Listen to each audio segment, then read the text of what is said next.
Hello everyone, welcome to visa square immigration YouTube channel once again. आज खुशखबरी भी है हमें। इस वीक में 3-4 दिनों में पिछले काफी टीआरसीज रिसीव हुई है। ये टीआरसीज है और सबसे इम्पोर्टेंट बात, इस बात पे मैं बार बार प्रेशर डाल रहा हूँ कि काम करने की कोई लिमिट नहीं है। काफी दावे के साथ कई चीजें भी बोल रहा हूँ मैं। बहुत सारे ऐसे विले भी आते हैं हमारे चैनल पे या एड पे कि क्यों झूठ बोल रहे हो, ये है वो है। उन लोगों ने अपना होमवर्क नहीं किया है। सबको मेरा आंसर सेम ही होता है, आप अपना एक बार होमवर्क करो। आपका कोई फ्रेंड है, आपका कोई नोन है, कोई रिलेटिव है, उनसे एक बार बात तो करो।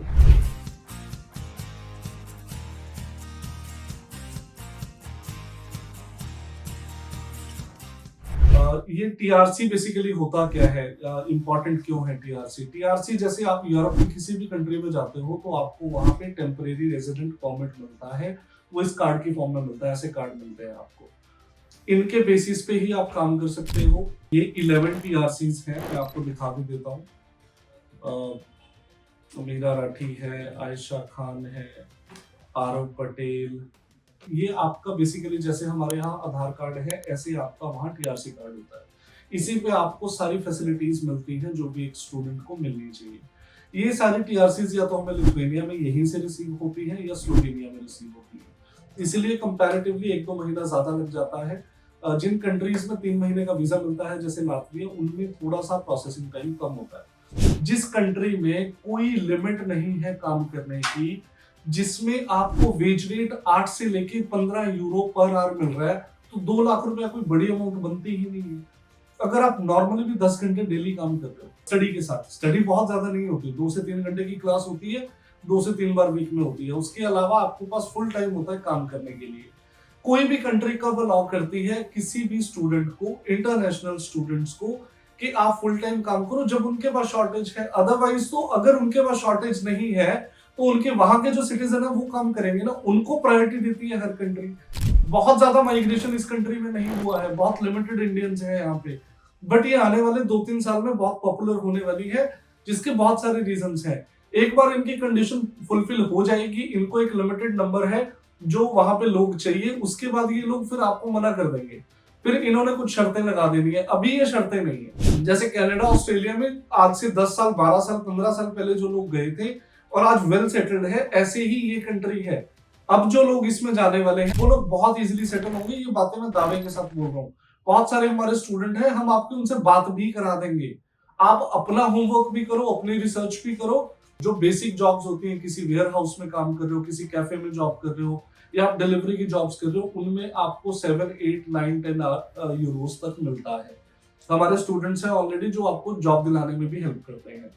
इसके अलावा अगर किसी का कोई पर्टिकुलर स्किल है, किसी तरह की कोई मशीन चलानी आती है, कोई म्यूजिकल इंस्ट्रूमेंट आता है आपको, हेयर ड्रेसिंग का कोई भी किसी भी तरह का स्किल है, उन लोगों की तो 20 यूरो तक भी जाती है पर आवर। और सबसे इंपॉर्टेंट बात, इस बात पर मैं बार बार प्रेशर डाल रहा हूँ कि काम करने की कोई लिमिट नहीं है। अगर कोई नीडी है, पीछे काफी लोअर मिडिल क्लास फैमिली से बिलोंग करता है, जैसे तैसे करके पैसे इकट्ठे करके गया है, ऐसे बच्चे को ऑब्वियसली होता है कि मुझे थोड़ा ज्यादा अर्न करना है, पीछे मैं 4 पैसे किसी से लेके भी आया हूँ। वो बच्चे ज्यादा काम करते हैं, उनको 6-8 घंटे की नींद चाहिए, उसके बाद उनको काम करना है 2 से 3 साल, क्योंकि 3-4-5 साल का फेज ही होता है जिसमें आप सेटल हो जाते हो वहां जाके। तो उन लोगों के लिए तो वेज रेट अगर उनको 8 यूरो पर आवर में मिल रहा है, वो 12-14 घंटे पर डे काम कर रहे हैं, तो काफी अच्छी इनकम होने वाली है। इसीलिए मैं इस कंट्री को प्रमोट कर रहा हूँ। मैं वैसी कोई भी कंट्री प्रमोट नहीं करता। Okay, for example UK. UK में कंस्ट्रक्शन जॉब्स चल रही है, साइप्रस है, जॉब्स की अवेलेबिलिटी उतनी नहीं है, माल्टा नहीं है। मेरे पास क्वेरीज आती है इन कंट्रीज की, मैं बट इन कंट्रीज को करना अवॉइड करता हूँ। रीजन बीइंग, कल जाके जितने भी स्टूडेंट्स हैं वो ऑब्वियसली हमारे टच में रहते हैं, तो उन लोगों की कंप्लेंट्स आती है और हमें भी थोड़ा फील होता है कि यार बच्चा यहाँ से जो इन्वेस्ट करके गया है, एटलीस्ट उसकी अच्छी रिटर्न तो उसको मिले। फैमिली से आप दूर भी हो और बहुत सारी डिफिकल्टीज भी आती हैं अलग अलग कंट्रीज में, तो स्लोवेनिया को इसीलिए प्रमोट कर रहे हैं। इसके मैं आपको फिर से बता देता हूँ 5-7 जो हमारे मेन पॉइंट्स हैं, जिन रीजंस की वजह से स्लोवेनिया को आप कनाडा से भी पहले प्रेफरेंस दे सकते हो। सबसे पहला है कॉस्टिंग। कॉस्टिंग, अगर आपने आज कनाडा जाना है, जीआईसी और फीस मिला के और बाकी मिसलेनियस एक्सपेंसेस मिला के आपको 28-30 लाख रुपए की जरूरत है। यहाँ से तो लगा के जाने हैं, ऑब्वियसली आपकी जीआईसी वापस मिल जाएगी पर मंथ बेसिस पे। इसके बाद बात करते हैं क्वालिटी एजुकेशन। यहाँ की ये सेंट्रल यूरोप में कंट्री आती है, यहाँ की यूनिवर्सिटीज टॉप रैंकिंग में आती हैं। आपकी ऐसा नहीं है कि आपने कोई एजुकेशन करी है वो सिर्फ नाम की करी है। अगर कोई अपनी पढ़ाई को सीरियस लेके अपनी 2-3 साल पढ़ाई करता है, बैचलर डिग्री या मास्टर डिग्री कंप्लीट करता है, उसको उसके बेसिस पे अच्छे पैकेजेस भी अवेलेबल है। तीसरा पॉइंट आता है part time jobs. Part time jobs Canada में है, किसी भी कंट्री में 97-98% कंट्रीज में हर स्टूडेंट को 20 आवर पर वीक अलाउड होता है। आप बात कर लो लातविया की, आप बात कर लो लिथुआनिया की, चेक रिपब्लिक, पोलैंड, ये यूरोपियन कंट्रीज की मैं बात कर रहा हूँ। फिनलैंड है, डेनमार्क है, स्वीडन है, सारी कंट्रीज में 20 आवर पर वीक काम कर सकते हो। स्लोवेनिया में आप फुल टाइम काम कर सकते हो। जो पैसा आप यहाँ से इन्वेस्ट करके जाते हो, मैं दावे के साथ बोल रहा हूँ, आप 5 से 6 महीने में वो पैसा अपना पूरा कर लोगे। उसके बाद आप स्टडी वीजा पे गए हो, 4 साल के लिए आप टोटली सिक्योर हो। बहुत सारे ऐसे बच्चे होते हैं जो गलत इमिग्रेशन के रूट लेके इतने पैसे लगा के भी गलत कंट्रीज में चले जाते हैं और वहां जाके वो पैसे भी पूरे नहीं होते, आगे फिर उनको वर्क परमिट लेने पड़ते हैं, स्टडी में एडमिशन लेनी पड़ती है, तो कॉस्टिंग बहुत ज्यादा चली जाती है। इसके अलावा एक पॉइंट आ जाता है कि यहाँ जो आपकी एजुकेशन है वो फुल काउंट होती है। यूरोप के अंदर होता क्या है कि आप 4 से 5 साल के बाद, हर कंट्री के लिए ये क्वेश्चन आता है कि पीआर के क्या ऑप्शंस है। यहाँ पे अगर आप 3 साल की डिग्री कर रहे हो, 4 साल की आपने डिग्री करी, बैचलर डिग्री करी, उसके बाद 9 महीने का आपको पोस्ट स्टडी वर्क परमिट मिलता है। 4 साल 9 महीने कंप्लीट हो गए, आपको 4 से 5 साल का लीगल स्टे चाहिए होता है। तो यूरोप में होता ये है कि एजुकेशन हाफ काउंट होती है, बट स्लोवेनिया की गवर्नमेंट, वहां की एम्बेसी आपके इस पूरे टाइम को फुल काउंट करेगी। 4 साल आपने पढ़ाई करी है तो 4 साल काउंट होंगे, 2 साल काउंट नहीं होंगे। ये एक मेजर बेनिफिट है।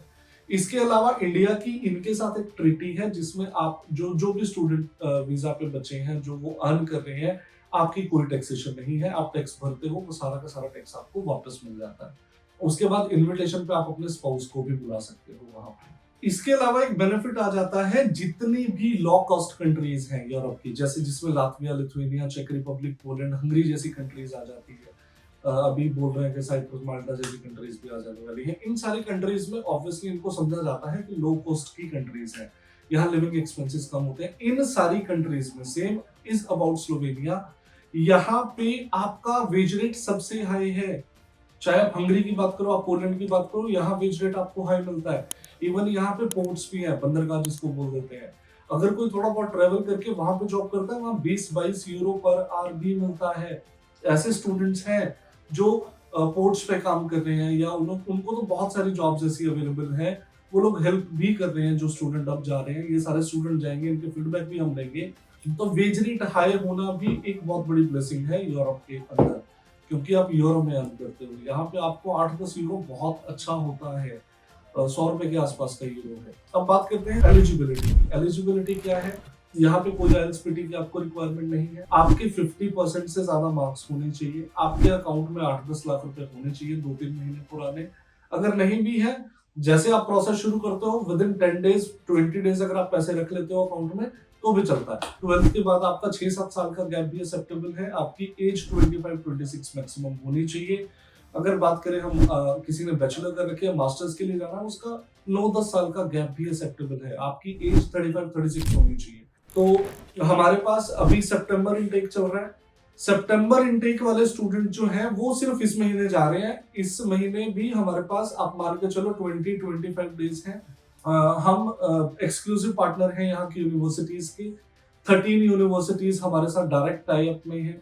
यहाँ पे अगर आप किसी और एजेंट से काम कराते हो, कोई किसी के पास एक्सक्लूसिविटी नहीं है। टीआरसी का केस आपका फंस जाएगा। आपकी स्लोवेनिया का काम करने के लिए स्लोवेनिया में आपकी टीम होनी जरूरी है, लॉयर्स आपके डायरेक्ट कांटेक्ट में होने जरूरी है। जितने भी इश्यूज आप स्लोवेनिया के बारे में सर्च करोगे, आपको एक इशू बहुत कॉमन मिलेगा। 99% यही इशू मिलेगा कि बच्चों को 1-1 साल हो गया टीआरसी का वेट करते हैं, उनको टीआरसी नहीं आता। रीजन ये है, यहाँ की हर यूनिवर्सिटी रिस्पॉन्सिबिलिटी नहीं लेती आपको टीआरसी प्रोवाइड कराने की। मोस्टली यूरोप में और जो यूनिवर्सिटीज हैं वो लेती हैं। तो यहाँ पे आपको लॉयर चाहिए और आपकी वहां पे टीम होनी चाहिए आपकी डॉक्यूमेंटेशन करने के लिए, तब जाके आपको टीआरसी रिसीव होती है। अगर आप हमारे थ्रू अप्लाई करते हो, आपको कोई पैसे नहीं देने हैं, सारे पैसे वीजा लगने के बाद ही देने हैं, बट रिस्पॉन्सिबिलिटी हमारी है आपको टीआरसी देने की। अगर अप्लाई करना चाहते हैं, ये महीना हमारे पास है, 10-12 स्टूडेंट का हम और अप्लाई करने वाले हैं। 13 यूनिवर्सिटीज में से सिर्फ 3 यूनिवर्सिटीज ओपन है, जिसमें से दो FIS नवोमिस्टो और एक सास SASS। ये दोनों यूनिवर्सिटी तो ऑलमोस्ट क्लोज होने वाली है, किसी भी दिन इनका आ सकता है कि ये क्लोज हो गई है। उसके बाद हमारे पास एक पब्लिक यूनिवर्सिटी है, यूनिवर्सिटी ऑफ मैरीबोर। वो शायद इस महीने लास्ट तक चलेगी और हो सकता है थोड़ा सा टाइम हमें अगले महीने का भी मिल जाए, बट मैं डाइसी हूँ, कुछ क्लियर नहीं कह सकता। तो अगर आप ये अपॉर्चुनिटी ग्रैब करना चाहते हो तो आप अप्लाई कर सकते हो, अदरवाइज फिर आपको इनटेक मिलेगा नेक्स्ट ईयर का सितंबर इनटेक। अगर अभी आप अप्लाई करते हो तो 3 से 4 महीने का मिनिमम प्रोसेस है, 5 महीने भी लग जाते हैं इसमें। तो अप्लाई करने के लिए और भी अगर आपके कोई क्वेश्चंस हैं, कोई डाउट्स हैं, हमारी टीम को कॉल कर सकते हो, अपने डाउट्स क्लियर कर सकते हो, हमारे ऑफिस डायरेक्ट विजिट कर सकते हो। जो स्टूडेंट ऑलरेडी वहाँ पे हैं उनसे आप बात कर सकते हो। मैं चाहता हूँ कि आप अपनी रिसर्च करो। अगर अपनी रिसर्च करके कोई स्टूडेंट आता है तो उसके क्वेश्चंस काफी कम होते हैं और उसको ट्रस्ट के इश्यूज भी बहुत ज्यादा नहीं रहते। और बहुत सारे ऐसे विले लोग जो इधर उधर से आते हैं, कमेंट कर देते हैं मुंह उठा के कि ये झूठ है, वो झूठ है, पहले अपनी रिसर्च करो। आप लोगों ने जाना भी नहीं है, आप दूसरों के भी डाउट्स ऐसे ही क्रिएट कर देते हो। आप लोग बस ये है कि विले बैठे हैं, वीडियो देख रहे हैं, कोई काम है नहीं, तो नीचे कमेंट ही कर देते हैं और कुछ भी बोल देते हैं। अगर आपने अप्लाई करना है, मैं दावे के साथ ये चीजें बोल रहा हूँ, अगर कोई भी चीज मेरी गलत निकलती है, मैं रिस्पॉन्सिबल हूँ उस बात के लिए।